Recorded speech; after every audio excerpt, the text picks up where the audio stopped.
வணக்கம். பட்டிமன்றம். ஒரு மாபெரும் பட்டிமன்றத்தில் இரண்டு அணியினர் காரசாரமாக விவாதம் செய்கின்றனர்.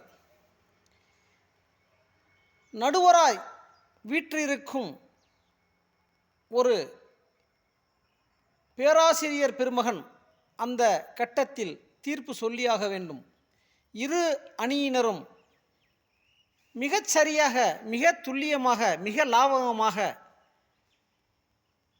யாரையும் குறை சொல்ல முடியாதபடி ஒரு தண்டவாளத்து சக்கரம் போல் வாதாடியுள்ளார்கள்.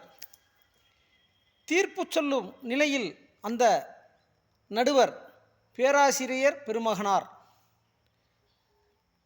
எல்லோரும் நிசப்தத்தில் மூழ்க தீர்ப்பு சொல்கிறார் அந்த பேராசிரியர் பெருமகனார். இரு அணியினரும் மிக காரசாரமாக, துல்லியமாக, லாவகமாக, அழகாக, அபரிமிதமாக, அற்புதமாக வாதாடினார்கள். என்றாலும் ஒரு வீட்டின் மேலிருந்து கீழே நடந்து செல்லும், சாலையில் நடந்து செல்லும் ஒரு மனிதர் மீது 1 கிலோ எடைக்கல்லை தலையில் எறிந்தால் அவருக்கு காயம்பட்டு இரத்தம் வரும். அதே சமயம் 1 கிலோ எடை கொண்ட மல்லிகை பூக்களை அவர் தலையில் தட்டினாலோ அல்லது எறிந்தாலோ அவருக்கு காயம்படாது.